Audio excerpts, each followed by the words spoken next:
Hello everybody, welcome back to another AI video, and this one's a quick one. I want to show you a ChatGPT4 visual competitor. That's right, ChatGPT4 is got the visual image upload, but here's the thing. There's two reasons why you may want to consider this. One, this one is completely free, so there's that. A lot of people don't want to pay the 20 bucks a month or whatever ChatGPT for the premium version costs, so you can skip that as well. The second reason why is some people still haven't got access to the visual or the multimodal or whatever you want to call it, the image uploader, so this is a potential better option. Now let me just show you a couple examples.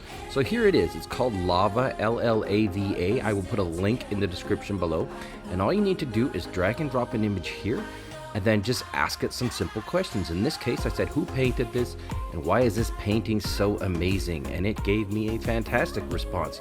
That said, I'll say up front, it is not quite as good as ChatGPT and the visual or the image uploader, but it's still pretty darn good. And yeah, I mean, it gave a pretty good answer to this. Let's take a look at another one here. I said, what are the things I should be cautious about when I visit this lake? And then it says, when visiting the pier over the lake, there are a few things you should be cautious about. Appropriate footwear, good traction, wet or slippery, etc., etc., algae on the surface. Good answer. So I mean, it's pretty good. And yeah, and here's what is this, right? I basically said this image features a book cover with a cat and a dog on it, and yeah, it is Green Eggs and Ham by Dr. Seuss. So it figured out what this is.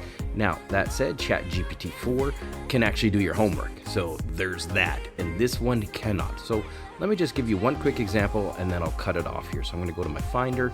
I'm gonna grab one of these images. Let's grab this Mona Lisa. All you do here, just so you guys can see it in action, I'm just gonna grab the image. Let's try again, Curtis. Drop it right here.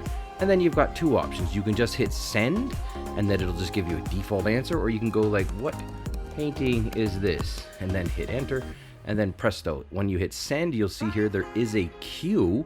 So ChatGPT is quite quick, but again, this is all free. I'll put a link in the description below. Give it a try. Let me know what you think in the comments below. Thanks for watching.